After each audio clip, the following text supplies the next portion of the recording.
When I pulled into the gravel driveway that Saturday afternoon, the first thing I noticed was how staged everything looked.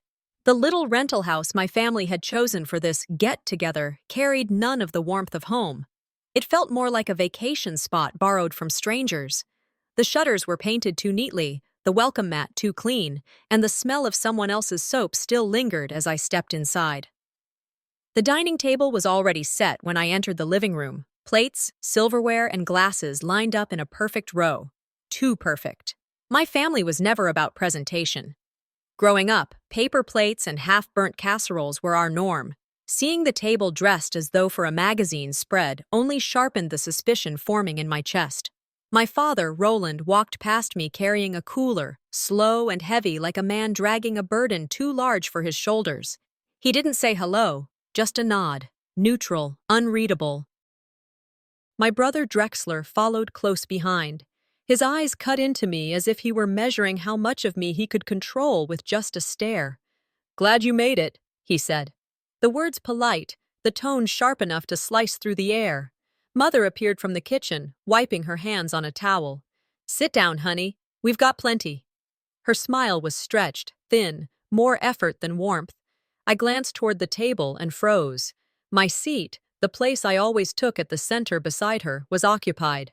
Drexler had already claimed it, his arm draped casually over the chair as if to say, "This spot belongs to me now." "You can sit at the end," he gestured, chin lifting toward the far side. Roland muttered, "Sit anywhere. Doesn't matter." He didn't even look at me. I walked to the end of the table, the chair tucked slightly out of line with the rest, as though placed deliberately apart. As I sat down, the distance between me and the others felt more than physical. Inside, I thought, nothing says family like being reminded you're extra. The plates rattled as Mother laid out the food, sandwiches cut into triangles, a bowl of potato chips, fruit arranged too neatly in the center. She set silverware in front of Roland, then Drexler, then herself. Mine was missing. "Here," she said a minute later, placing a fork and knife down in a hurry, as if she'd only just remembered. I whispered to myself, in a family, it's never about the fork. It's about being the last one handed one. Drexler poured wine into the glasses. He filled his first, then my father's, then Mother's. My cup remained empty until I reached for the bottle myself. Small things. Always the small things. They sting more than outright cruelty. They gather like stones in the pocket, dragging heavier with each step. I lifted my glass, sipped, and felt the tension crawl up my throat. If they treat me this way in plain sight, I wondered, what are they prepared to do behind closed doors? The air thickened in silence until Drexler finally spoke. "Traffic was bad getting here," he said casually. "But worth it. I like these little family gatherings." His tone rehearsed, every word balancing on a blade. Mother smiled too quickly, nodding. "Yes, yes. It's nice to have everyone together." Roland fiddled with his glass, eyes fixed on the table. He didn't once glance my way. Drexler continued, leaning back in his chair. "So, any big plans for the future?" His eyes locked on me, unblinking. "You must be thinking about what to do with all that." The words hung like smoke. All that. He didn't have to say the word inheritance. The weight of it sat with us at the table. My lips tightened around my glass. I kept my voice even. "Haven't decided." "Must be nice," he said, his smile tightening. "To have options." "More than the rest of us."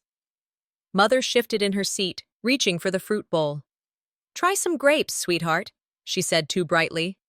"They're good." I looked at her hands trembling slightly as she moved the bowl closer. Pretend nothing's wrong. Pretend this is just dinner. Inside my head, I heard the words of Martin Luther King Jr., words I'd once underlined in a book. "Silence in the face of injustice is complicity." My father's silence pressed heavier than any insult. My brother's stare dared me to respond. My mother's fragile cheer only deepened the falseness of it all. I swallowed hard and thought, if silence is power, then tonight I'll use mine differently.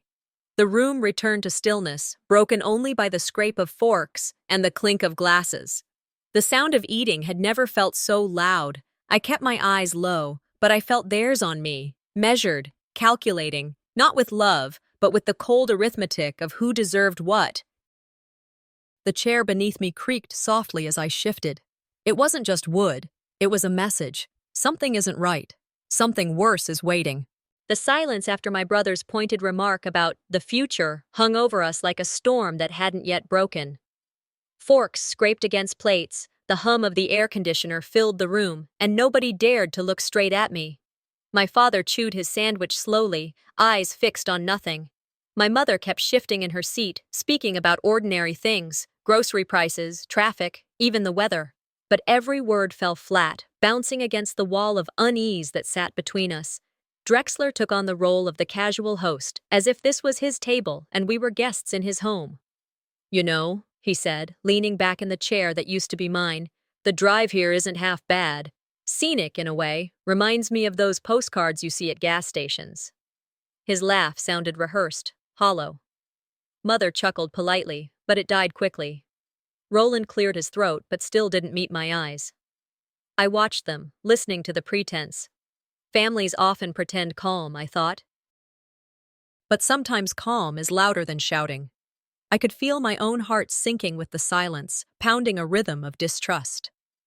Just as I reached for a slice of fruit, Drexler lifted the wine bottle. "Let me top everyone off," he said, his voice carrying the false warmth of a man playing host at a dinner party. He poured into his glass, then into Father's, then Mother's. Finally, when he reached mine, he tilted his wrist just enough. A stream of deep red slipped across the rim, spilling across the tablecloth, running directly toward my plate. "Oh, clumsy me," he muttered with a smirk. "Guess some of us never quite learn grace." The wine seeped toward me like a slow accusation. My father finally moved, but not to help. He simply pushed a napkin in my direction without looking up, as if to say, "Clean up after yourself." Mother fussed. "It's fine, it's just a little spill," but her laugh was thin, nervous. I pressed the napkin to the spreading stain, breathing steadily. The table went quiet again. The humiliation stung sharper than any insult. Wrapped as a joke, it cut deeper. I thought about how in this country, sarcasm was the most polished weapon of the unkind. You can wound without raising your voice. Drexler watched me dab at the cloth, his grin widening.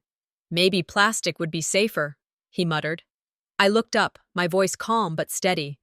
"Maybe respect would be safer." His eyes narrowed. Father shifted, uncomfortable, but said nothing. Mother picked up her fork and forced a cough to break the moment. Dinner resumed, but the balance of power had shifted. They thought I wouldn't notice the small tactics. They didn't understand that small things accumulate like debts that must be paid. When Drexler refilled glasses again, he placed a clear plastic cup in front of me. Not glass, just me. Everyone else still had theirs glistening in the overhead light. "Don't want another accident, do we?" he said with mock concern. Mother let out a nervous laugh. "Oh, Drexler, stop teasing." I picked up the cup, turning it slowly in my hand. The cheap rim pressed awkwardly against my lips as I sipped. The others avoided looking at me. Inwardly, I thought, a family doesn't have to scream to strip your dignity.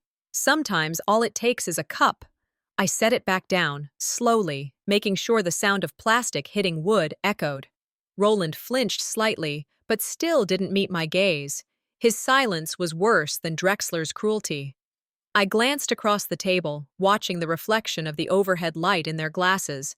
Mine gave back nothing but a dull haze. That's when Maya Angelou's words came to me. "People will forget what you said. People will forget what you did. But people will never forget how you made them feel." I whispered in my own head, "I will never forget this cup." Memories from childhood rose without warning, times when I was forgotten during family outings, when my name was missing from the school pickup list, when gifts were passed around the table and mine was left unopened. Small things. Always small things. Each one its own cut, invisible to the outside world, but bleeding all the same. I sipped again from the plastic and forced a smile, knowing full well that this dinner was not about food. not about togetherness. It was a performance, carefully staged, with me as the intended fool. I understood now. This was a trap being set, one humiliation at a time, pushing me toward something they wanted. Across the table, Drexler leaned back, satisfied. He tapped his fork against his plate and lowered his voice so only I could hear. "Wait until dessert," he whispered, eyes gleaming. "That's when it gets interesting." My spine stiffened. His words felt less like a promise, more like a threat. Dessert was carried out as though nothing had happened. My mother placed a pie in the center of the table, hands trembling slightly as she reached for the knife. She tried to keep her voice cheerful. "It's still warm. I thought we'd end on something sweet." Drexler chuckled. "Sweetness makes everything better, right?" His eyes didn't match the smile. They stayed fixed on me too long, as if he wanted me to squirm. Roland nodded, sipping his coffee without a word. His silence was like a verdict I couldn't appeal.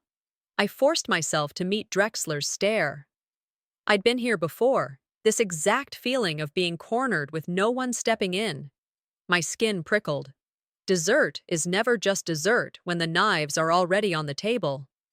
Mother cut slices far too quickly, as though speed might hide the shaking in her hands. When she slid the knife across the crust, I froze. The steel caught the light, glinting sharp. That reflection pulled me backward in time. Suddenly, I was a child again, standing on the stairs with a toy in my arms. Drexler was older, taller, blocking the way. I'd been 7. He was 15. "Move," he'd barked. "I'm just playing." Before I could finish, he shoved me.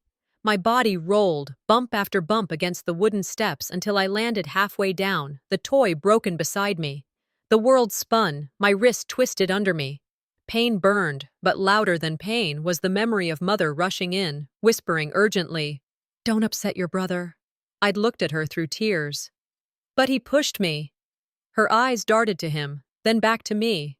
"It was an accident. Just be careful next time." Father had appeared later, not asking what happened. He scolded me instead. "Stop being so clumsy. You'll hurt yourself one of these days."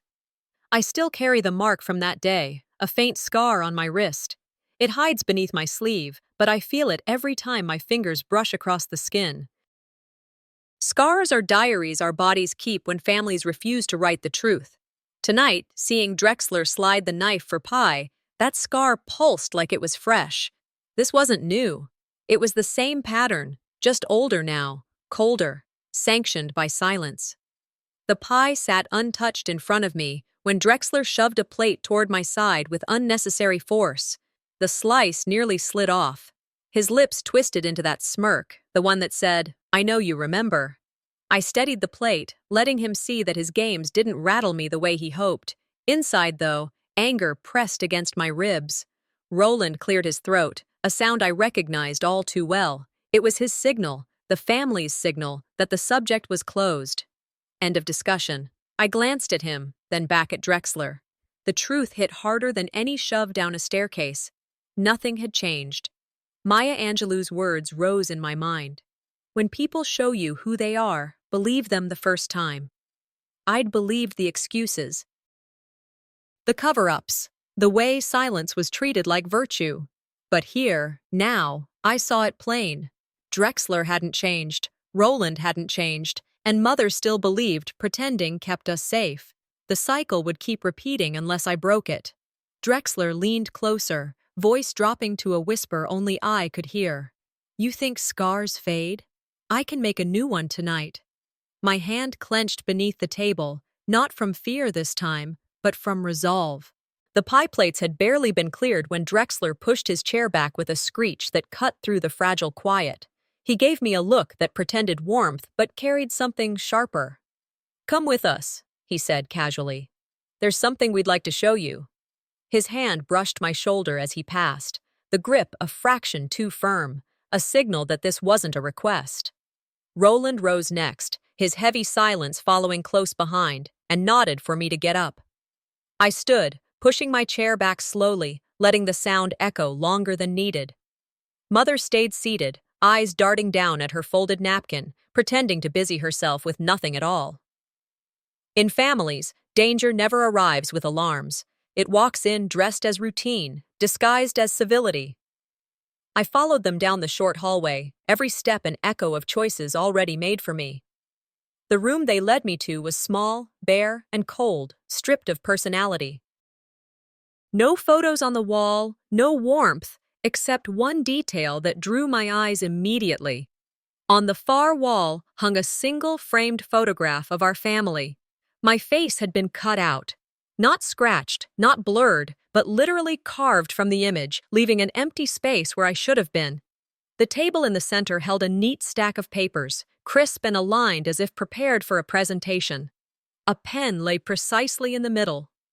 My stomach tightened. Erasure isn't just legal, it's symbolic. I stepped closer, not touching anything. The silence in the room was suffocating, filled only by Drexler's smirk. "This will make everything simpler," he said. "It's just a formality. Sign it, and we can move on as adults." He slid the papers toward me with the back of his hand, as though they might burn if he held them too long. His other hand landed on my shoulder again, this time patting it with the fake benevolence of a teacher scolding a child. Roland stood behind him, arms folded, his stance not protective but barricading. He didn't need to speak. His presence alone was approval enough. I looked at them both and thought, liars always cloak their threats in the language of dignity. I reached for the papers, not to sign, but to see.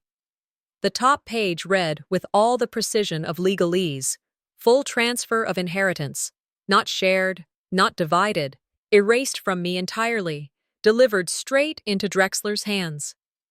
I skimmed the next page, my heartbeat slowing instead of racing. The more they revealed, the clearer it became. This wasn't about fairness. It wasn't about family. It was theft, dressed in ink. "You know this isn't dignity," I said quietly, eyes still on the words. "It's robbery with stationery." Drexler's smile faltered just for a second.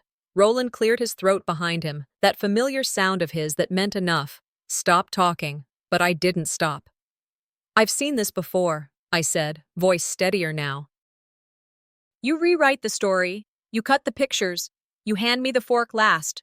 But this—" I tapped the paper lightly. "This is bolder. This is permanent. That's why you staged this dinner, isn't it?" Drexler leaned closer, forcing a chuckle. "Why drag this out? We're family. We can resolve this quickly, without ugliness." I met his eyes.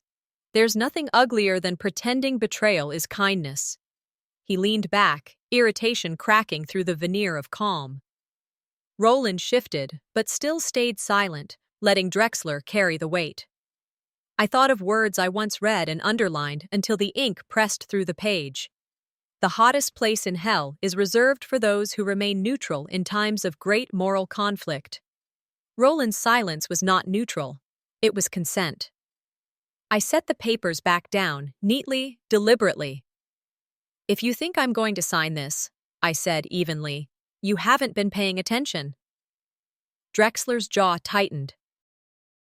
His hand pressed the pen across the table toward me, sliding it so close it touched my palm. "Don't drag this out.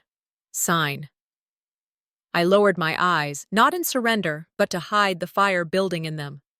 Inside, the decision was already forming. Drexler shoved the papers closer, the scrape of paper against the wood as sharp as his tone.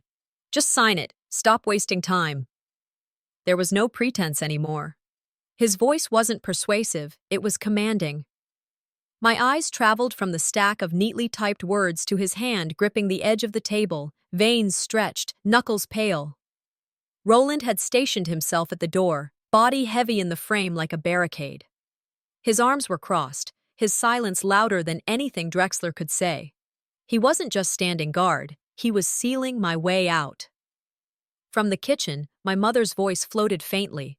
Something about dessert, her words bright and oblivious, pretending nothing was happening, pretending this wasn't a prison disguised as a family reunion.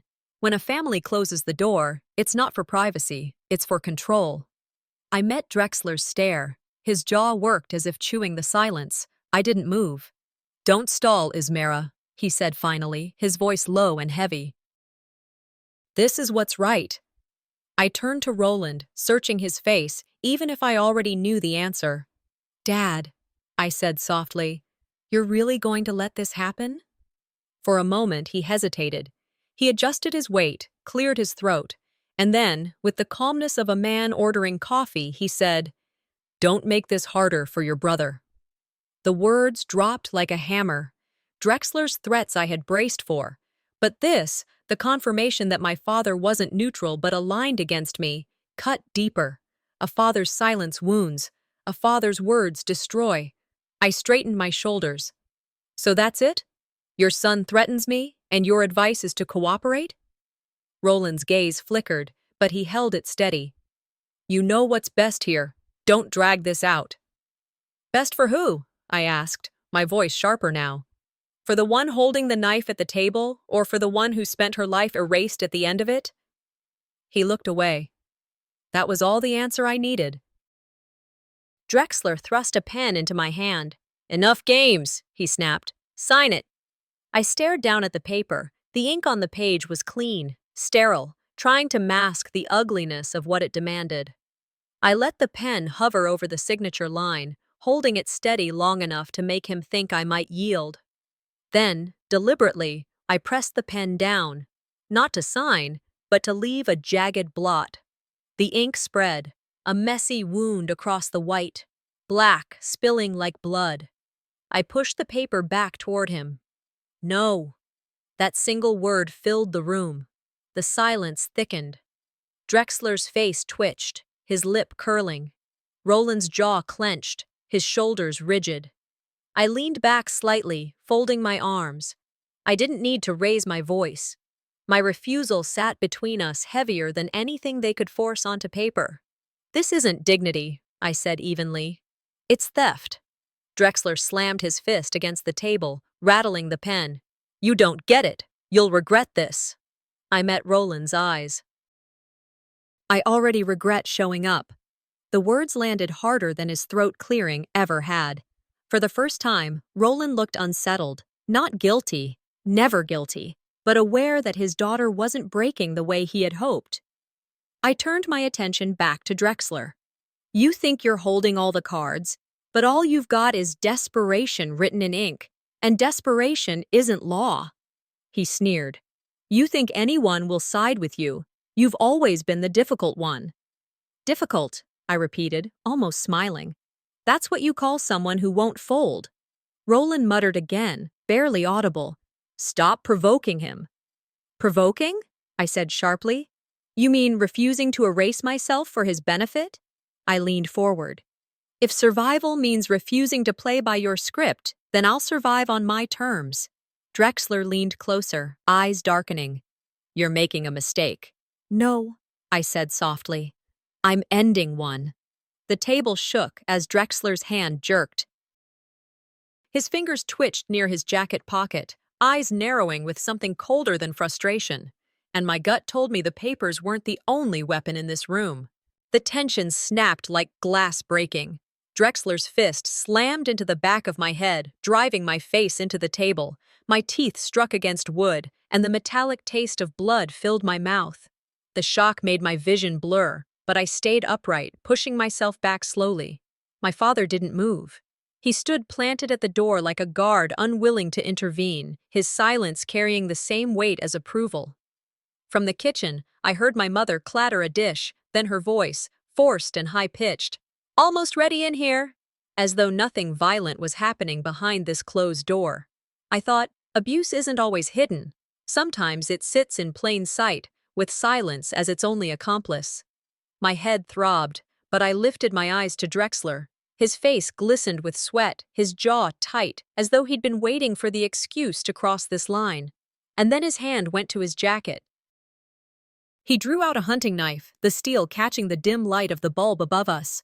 Without hesitation, he pressed it against my throat. Cold metal burned hotter than fire as it traced my skin.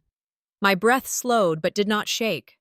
Sign it, he hissed, his lips curled too close to my face, or else this night ends differently.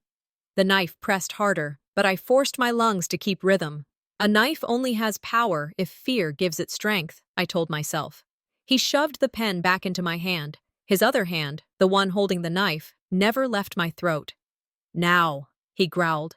He forced my fingers around the pen, pressing down until the tip dug into the paper. The ink splattered, a black mess across the line where my name should be. The blot bled outward, an ugly stain. There, he spat. Now it looks official. I stared at the paper, then back at him. My voice was low, steady. Even forged ink can't erase the truth. He didn't like that. His grip tightened, dragging my wrist so hard across the paper that another smear followed. To him, it was victory. To me, it was proof. That stain wasn't submission. It was refusal written in chaos. I steadied myself, forcing my chin upward even as the blade rested near the pulse in my neck. "You can force my hand," I whispered, "but not my will." For the first time, Roland's eyes flickered. Just for a second, his control cracked. But then he steadied, arms still folded, his silence a wall. Drexler's nostrils flared, his mask slipping further with every second of my calm. "You think this is a game? You think I won't do it?" "You already lost," I said. My words came out quiet, deliberate. He leaned closer, the knife digging in until I felt a sting, a shallow slice, a line of heat across my skin. A drop of blood slid down to the collar of my blouse. His voice trembled, more from rage than certainty. "Sign, or bleed." Violence, I thought, is the last refuge of men who cannot command respect. I kept still, my body rigid, every muscle refusing to give him the satisfaction of trembling. My calm was the only weapon left, and I held it like steel. The knife pressed into my throat, a sharp line of cold that should have broken me, but I refused to give him what he wanted. My lips parted into a faint, deliberate smile, even as blood traced its way down to my collarbone. The sting was real, but so was the choice I was making. I wouldn't scream, I wouldn't beg. Drexler's face hovered inches from mine, his breath sour, his eyes alight with rage. He wanted panic. Instead, he got silence. My silence. Sometimes silence is not surrender. Sometimes it is a weapon. I glanced toward Roland, standing like a pillar at the door. His shoulders stiffened at the sight of the blood, but he didn't move. He didn't speak. The man who should have shielded me instead stood frozen in complicity. "Say it!" Drexler roared suddenly, slamming the knife handle against the table, the sound reverberating through the bare room. "Admit you don't deserve it." I looked straight at him and said nothing. The red line across my neck burned, but I held his gaze. That cut wasn't weakness, it was survival carved into my skin. "Don't look at me like that," he snapped. His voice cracked, fury bubbling over. "You've never earned any of it. You've always been the mistake." Roland's eyes flickered toward me, then away, as though my silence embarrassed him. Yet he remained immovable. His silence didn't protect me. It only protected the plan he and Drexler had drawn. Men like Drexler break when their victims refuse to give them fear. And with every second that I didn't flinch, I could see the cracks forming in his composure. The knife trembled in his hand now. His breathing grew ragged. "Speak!" I stayed still, lips sealed. And then, from the kitchen, came the sharp metallic clang of a spoon hitting the floor. For one fragile moment, hope flared. My mother had heard. She knew. Surely she would step into this room and stop the madness unraveling here. But there was nothing. No footsteps, no words, only silence. Her silence weighed more than the knife. It hit me then with brutal clarity. I was utterly alone in this room, except for the strength I carried inside myself. If I was to be saved, it would not be by them. It would be by me. "Inside," I whispered, "if no one saves me, I'll save myself." My body stayed still, but my mind sharpened. Each insult Drexler hurled at me, each glare Roland cast, only pushed me further from the child they thought they still controlled. "You've embarrassed us for the last time," Drexler shouted, spit flying. "Ungrateful, useless, always thinking you're better than us," Roland finally muttered, his voice quiet but clear. "Don't push her too far." For a moment, I almost wanted to believe it was concern, but I knew better. It wasn't about protecting me, it was about protecting their scheme. They needed me intact long enough to sign those papers. And with that realization, something inside me shifted. My endurance was driving them closer to exposing themselves. Every second I held out, every second I didn't break, their mask slipped further. I breathed slowly, deliberately. Drexler's insults grew louder. Roland's silence grew heavier. My mother's absence grew louder than her presence ever had. The room wasn't just filled with tension, it was cracking under it. Finally, Drexler slammed his palm onto the table. The blade rattled across the wood, his veins bulging in fury. His voice was guttural, trembling with rage. "Enough games! Tonight you'll learn fear!" Drexler slammed the knife against the table, the sound ricocheting through the room like a gunshot. His face was flushed, veins bulging at his temples, spit gathering at the corners of his mouth. "You think you can just sit there?" he shouted, his voice breaking under the weight of his fury. "You think this silence makes you strong?" The blade rattled on the wood, threatening to slip, and for a moment, I thought he might drive it straight into the surface. I didn't flinch. That unsettled him more than any words could. My quiet, the refusal to break, made him unravel. Roland finally spoke, his voice barely above a growl. "Don't overdo it, son."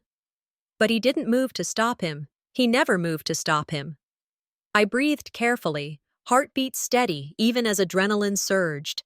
Abusers always mistake silence for weakness until it unmasks their own rage. My pulse raced, but my mind sharpened, clear. This was the moment I had been waiting for. The moment to strike back, not with fists, but with truth. I lifted my chin and let my gaze drift toward the far corner of the room. Drexler followed it, confused. Then he saw it. The faint red light blinking, small but unrelenting. His body froze, knife still in hand. "Say hello," I said, my voice calm for the first time that night. "You're being filmed." For a beat, silence. Then panic. His eyes darted wildly, sweat glistening under the light. "No," he stammered, stepping back. "No, you can't! Turn it off! Turn it off now!" He spun, knife waving first at the corner where the light glowed, then back at me. "You set me up!" His voice cracked, losing the control he had clung to. Roland stiffened, his composure faltering. His face drained, realization sinking in. Exposure. Everything he had kept hidden now dangling in front of them, blinking red. "Truth doesn't need a sword," I said softly. "Sometimes it only needs a lens." Drexler stumbled, his authority slipping like sand through his fingers. His chest heaved as he waved the blade uselessly. "This doesn't count. It's nothing. Do you hear me?" Roland stepped forward, his voice sharp for the first time that evening. "Don't say another word." His warning wasn't for me, it was for Drexler. But my brother couldn't stop himself. Rage poured out, each word damning them more. "You promised me half if I handled her." His knife swung through the air, the words spilling faster than he could stop them. "You said it was mine if I got her to sign." The room fell into an awful stillness. Roland's silence was no longer protective. It was condemning. His complicity dragged into the light by his own son's mouth. I leaned forward, letting the moment sink into them. "Secrets are never buried," I said. "They rot until they rise." Roland's face paled, his lips pressing tight, but he had no defense. His silence, once a shield, had turned into shackles. For the first time that night, the weight shifted. It wasn't pressing me down anymore. It pressed them. Drexler's panic curdled into desperation. His grip tightened on the knife, and with a guttural cry, he lunged across the table. He swung not at me, but at the papers, as though shredding them could somehow erase the truth already captured. The red light still blinked in the corner, and Drexler's panic only deepened with every flash. He paced in tight circles, knife waving wildly between his grip and the air, pointing it at me, at Roland, even at the stack of papers he'd tried to force on me. "You think this means anything?" he shouted. His voice cracked, thin with fear disguised as fury. "That little toy won't save you." I didn't respond. My silence weighed more than any words could. It pressed on him, pressed on Roland, pressed on the very walls of the room. Roland muttered finally, voice rough. "Stop talking." His warning sounded more like begging. His authority had cracked. Drexler turned on him. "Don't tell me what to do." His chest heaved. The knife gleamed. Inside, I thought, the louder he gets, the more their silence betrays them. My quiet became unbearable to them. I watched it suffocate their lies, peeling them open without me having to move. And then, in the thick of his rage, Drexler screamed the words that tore the room apart. "You promised me half if I handled her." The sound dropped into the air like a stone in still water. It rippled through the room, impossible to pull back. I looked at Roland. His face drained, his lips parting just slightly, his throat working like he wanted to swallow the confession whole. But the truth was out, hanging there like smoke. "Shut your mouth," Roland hissed. "No," Drexler bellowed. "You said it yourself. You promised. You wanted her out of the way just as much as I did." Roland's silence had been armor all night, but now it was proof. His guilt sat on him like a visible stain, and no amount of denial could wash it off. Some truths escape not by choice, but by accident, and once free, they burn everything around them. The knife trembled in Drexler's grip, his fury eating at him. With a roar, he slammed it down against the table. But his aim slipped. The blade clattered across the floor, spinning, until it stopped, tip pointed at Roland's feet. Roland stared down. The steel reflected his pale face back at him, warped but unmistakable. A weapon doesn't just cut flesh, it cuts illusions too. The symbolism wasn't lost on anyone, not on him, not on me, not even on Drexler, whose eyes widened at what he had done. For the first time, I didn't move. I let the silence deepen, filling the space. Drexler was unarmed now, frantic, shouting words that made less and less sense. Roland was exposed, caught between denial and the reflection at his feet. And me, I was steady. The power had shifted. They weren't undone by my strength, I thought, but by their own weakness revealed. Dignity doesn't come from clawing for control. It comes from refusing to yield, even cornered. Roland bent slowly, knees stiff, hand shaking as he reached toward the knife. But halfway down, he froze. Trembling, caught between choice and consequence, the courthouse smelled of old wood and paper, a blend of history and judgment. I walked through its heavy doors with my heart pounding but my steps steady, the echo of my heels against marble sounding louder than I intended. Every eye seemed to follow me as I entered the hallway, the quiet hum of conversation breaking momentarily before resuming in hushed tones. Weeks had passed since that night, but the memory of the knife against my throat lingered like a shadow I could not shake. Today, though, it wasn't about survival. It was about truth. Drexler shuffled into the courtroom in handcuffs, his wrists bound, his swagger replaced with nervous energy. He avoided my gaze, his shoulders jerking as he leaned toward his attorney. Roland sat rigid, pale, his suit too loose on him, his silence as heavy here as it had been in that side room. Only now, silence wasn't protection. In this place, silence could be weaponized against him. I thought to myself, power feels different in court. Here, it isn't who shouts the loudest, it's who has proof. The judge entered, the room rose, and the formality wrapped around us like a net. I sat, hands folded in my lap, steady, waiting. This was no dinner table. This was justice's table. "Counsel, proceed," the judge said. My attorney, Calloway, stood and pressed play on a small device connected to the court's screen. The lights dimmed slightly, and suddenly the images flickered to life. The hidden camera's footage filled the room. Drexler's voice snarled from the speakers, his threats unmistakable. The knife, the papers, the way he forced my hand. Roland's body stood in the frame, blocking the door, watching in silence. Gasps rippled through the benches behind me. One woman covered her mouth, another shook her head. The judge leaned forward, his eyes narrowing, every detail soaking in. "Objection!" Drexler's lawyer shouted, but the judge waved him down. On the screen, Drexler's rage grew, his words spilling out. "Sign it or bleed!" His knife hovered close to my skin, my own voice steady as I refused. "Stop it!" Drexler screamed now, his body lunging forward in real time, not in the video. She set me up. That's not what happened. But the images spoke louder than his protests. The truth didn't need my defense. It was already alive on the screen, undeniable. Secrets feel powerful until daylight strips them bare, I thought, watching as his bravado dissolved in front of strangers. Roland shifted in his seat, his lawyer whispering furiously in his ear. Finally, Roland tried to speak. I didn't touch her. I never laid a hand on her. The video showed otherwise. Frame by frame, there he stood, arms folded, blocking the only exit. Silent, waiting. The judge's eyes moved from the screen to Roland. His voice cut sharp. "You expect this court to believe silence absolves you?" I whispered inside myself. A prison can be built with silence. He built mine. Drexler turned on Roland, his fury spilling. "You promised me. You told me she'd be easy to handle if I just kept pushing." Roland froze.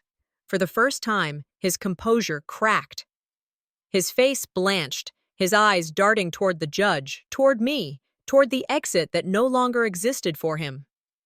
The room was still buzzing when Calloway reached into his briefcase. "Your Honor," he said, "there is one more piece of evidence." He unfolded a sealed envelope and handed it to the clerk, who passed it to the judge. My heart clenched when I saw the handwriting across the front. "Honora, my mother." The judge nodded, and Calloway began to read aloud. "If Ismera is ever forced to sign, remember she is the only one I trust." The words cracked through me like sunlight in a locked room. My throat tightened, tears stinging. My mother's voice reached me, even from beyond her grave. Drexler slammed his hand against the table. "It's fake! She never wrote that!" "Lies!" His face reddened, his anger spilling uselessly into the air. "Enough!" the judge barked. The gavel came down once, sharp, silencing the courtroom. Around me, I heard sniffles from strangers, people wiping tears they hadn't expected to shed. They didn't know me, but they knew a daughter clinging to her mother's words, and that was enough. Even in absence, a mother's voice can steady a daughter's soul, I thought, holding on to those lines as if they were lifelines. The judge placed the letter down and looked directly at Drexler, then at Roland. His eyes hardened, his words slow, deliberate. "This court has seen enough." The judge's gavel struck once, and the room stilled. His voice carried the weight of finality as he announced, "The inheritance remains under her legal authority." The words washed over me like a tide breaking through years of silence. Calloway, my lawyer, leaned close, sliding the official power of attorney into my hands. My fingers didn't shake as I signed, the pen gliding smoothly over the paper. For once, a signature wasn't a demand forced upon me. It was liberation. Drexler thrashed against the bailiffs restraining him. His face was red, his jaw tight, spittle flying as he shouted, "She tricked us! She doesn't deserve a cent!" Roland sat slumped, eyes lowered, as if the weight of his own choices had finally pressed his spine into the chair. A signature can enslave or it can set free, I thought. This time, mine became the key. My first act wasn't vengeance. It was reclamation. My name. My life. Drexler's voice split the quiet again, high-pitched and cracking. "This isn't justice. You don't know her like we do." The judge's eyes burned into him. "You are one word away from contempt of court." Drexler's mouth snapped shut. The bailiffs tightened their hold, dragging him back. The sight should have terrified me, but instead I felt an unfamiliar calm. Sometimes the most powerful thing you can say is nothing. The courtroom shifted. All eyes fell on me, not as a victim, but as someone who had stood, endured, and claimed her right to exist. I saw heads nodding, whispers rising. The weight of community judgment bore down harder on Drexler and Roland than any prison bars ever could. The judge turned. "Miss Calloway, do you wish to make a statement?" Calloway glanced at me. "She does." I rose slowly, every muscle deliberate. My voice, when it came, was steady, ringing clear across the chamber. "I am no longer your shadow," I said, eyes fixed on the two men who had once defined my world. "I am my own name, my own life, and this legacy is mine to honor." Silence followed, but this time it wasn't complicity. It was respect, a silence that listened, not erased. Drexler's glare cut at me from across the room. Roland's body trembled, his face drained of color, but I no longer felt their hold. When you speak truth after years of silence, the world has no choice but to listen. The judge gave a solemn nod. The clerk recorded my words. The air shifted. For the first time in years, I felt untouchable. I turned my eyes on Roland, the father who had chosen silence over protection, neutrality over courage. For half a breath, I wondered if he would break, if he would whisper an apology, even a hollow one. But his lips never moved. So I whispered to myself, barely audible, "I don't need your voice anymore." Letting go isn't weakness, it's survival. It's how you stop bleeding from invisible wounds. Strength isn't measured by who stays. It's measured by who you walk away from. The judge's gavel echoed again. Court was dismissed. I stepped outside into the sunlight. The air was sharp and real, cameras flashing, reporters calling my name. Their questions blurred into noise, their microphones crowding. But I didn't shrink back. The gavel had fallen, yes, but the true sentence wasn't theirs to serve. It was mine to choose. 5 years is long enough for the sharp edges of memory to dull, but not long enough for them to disappear. Time doesn't erase, it carves. Justice wasn't quick, and it wasn't clean, but it cut deep. Drexler went to prison after the trial, his outbursts in court sealing the verdict as surely as the camera had sealed his guilt. Roland avoided prison, but his life unraveled in a different way. Stripped of reputation, he lives in the quiet of isolation, a man left behind by his own cowardice. As for me, I chose a different path. I didn't spend my inheritance on grand gestures or flashy indulgences. I invested it wisely, quietly, the way my mother once taught me to stretch a single dollar. I built a life that looked ordinary from the outside. A small home in Maryville, a modest car, a garden out front where I grow tomatoes and basil. To the neighbors, I am just another woman balancing work, family, and bills. But I know the truth. Beneath the ordinary beats the legacy of survival. I married a good man, one who never tried to own my silence or my choices. He stands by me, not in front of me, not over me, beside me. And together, we built a family. Our daughter is 3 now, a whirlwind of curls and questions. She runs through the house with her laughter bouncing off the walls, filling every corner that once carried only echoes of loneliness. I look at her and think, the greatest legacy is not money, it's safety and love. Every day, I show her what I never had. I teach her to speak her mind, to say no when she needs to ask why when something doesn't make sense. She is never shushed, never told that her words are too much. In her eyes, I see the chance to break what nearly broke me. One afternoon, as sunlight poured into our living room, I hung a new frame on the wall. Inside it, a family portrait, me holding our daughter on my lap, my husband standing close, his hand resting lightly on my shoulder. Her little hands clutching at my necklace, her wide smile stealing the air. Next to it, on purpose, I placed an old photograph. The one from years ago, still scarred where my face had been cut out. I let it hang there, ugly and incomplete, because it tells a story too. The contrast between the 2 pictures is more powerful than hiding the past. "They cut me out," I whispered, staring at the empty space in that old photo. So I built a frame where no one could erase me. The new portrait isn't just decoration. It's a declaration. Proof that erasure failed. I sat down on the couch, my daughter toddling over with a toy in her hand. "Look, Mama," she said, her voice filled with pride at her discovery. I kissed her forehead. "I see you, sweetheart. I'll always see you." The words caught in my throat because I remembered how often I had been unseen, and I promised myself again. The cycle ends here. Forgiveness never came. Roland never called. Drexler never wrote. But I no longer needed their apologies. The emptiness of their silence no longer pierced me. Living well is the best revenge, George Herbert once said. And he was right. Revenge wasn't in seeing them punished. It was in building a life they could never touch. To anyone listening, to anyone watching, I want to say this: you are never too old to reclaim your name. Don't wait for someone else to free you. Choose yourself. Walk away from what poisons you, and you will find the life that waits beyond it. The house filled with my daughter's laughter again, and I turned to the wall. The new portrait gleamed in the sunlight, the glass reflecting the golden light of late afternoon.